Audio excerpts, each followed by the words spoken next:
ঢাকা বিশ্ববিদ্যালয়ের রাজনীতির মঞ্চে যখনই উচ্চারিত হয় এস.এম. ফরহাদের নাম, তখনই যেন কেঁপে ওঠে পুরো রাজনৈতিক অঙ্গন। তিনি এক কথার যোদ্ধা, যুক্তির ঝড় তোলেন আর প্রতিপক্ষকে মুহূর্তেই বিব্রত করে তোলেন। বামপন্থী নেতা মেঘমোল্লার বসু থেকে শুরু করে ছাত্রদল, সবাইয়ের কাছেই ফরহাদ এক অদম্য চ্যালেঞ্জ।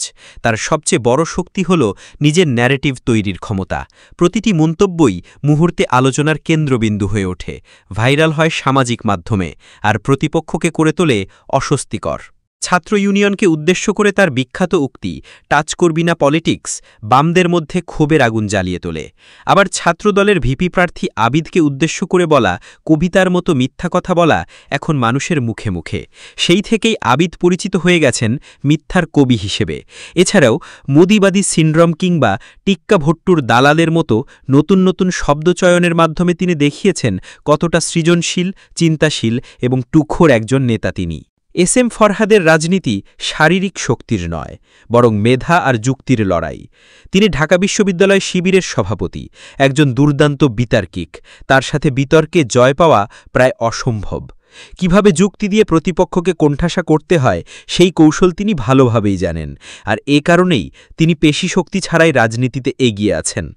ছাত্র ইউনিয়নের নেতারা যখন তার বিরুদ্ধে বিষোদ্গার করেন, তখন ফরহাদ শুধু মুচকি হেসে জবাব দেন। এই দৃশ্য মনে করিয়ে দেয় ঢাকা বিশ্ববিদ্যালয়ের আরেক কিংবদন্তি ছাত্রনেতা আব্দুল মালেককে। তিনিও ছিলেন যুক্তিবাদী, বাকপটু ও অহিংস রাজনীতির প্রতীক। কিন্তু ইতিহাস সাক্ষী, ১৯৬৯ সালে শিক্ষা কমিশনের প্রস্তাবের পক্ষে যুক্তি দেওয়ার অপরাধে ছাত্রলীগ ও ছাত্র ইউনিয়নের সন্ত্রাসীদের হাতে তিনি নির্মমভাবে নিহত হন। প্রশ্ন জাগে, শুধুমাত্র আদর্শিক কারণেই কি একজন মেধাবী ছাত্রনেতাকে হত্যা করা যায়? আজও সেই হত্যাকাণ্ডের দায় ছাত্র ইউনিয়ন স্বীকার করেনি, বরং আজও তারা গর্বের সাথে সেই ঘটনাকে স্মরণ করে। ফলে শঙ্কা তৈরি হয়, ফরহাদও কি মালেকের মতো একই পরিণতির শিকার হবেন? কারণ তার বিরুদ্ধে এখন শুধু বামরা নয়, ছাত্রদলও নেমেছে।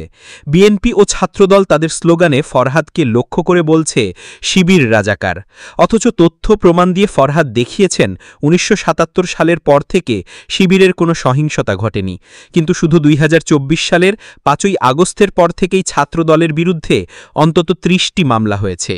এমন পরিস্থিতিতেও ফরহাদের পাশে দাঁড়িয়েছেন বিপ্লবী পরিষদের আহ্বায়ক কমিনি এহসান। তিনি খালেদা জিয়ার কাছে আহ্বান জানিয়েছেন প্রকাশ্যে না হলেও অন্তত নামাজে ফরহাদের জন্য দোয়া করার। কারণ জুলাই বিপ্লবের অন্যতম কারিগরও ছিলেন ফরহাদ। সব বাধা, ষড়যন্ত্র আর ঘৃণার মাঝেও একটি সুখবর হল, সুপ্রিম কোর্টের আপিল বিভাগ রায় দিয়েছে ডাকসু নির্বাচন যথাসময়ে অনুষ্ঠিত হবে, আর ফরহাদের প্রার্থিতাও বহাল থাকবে।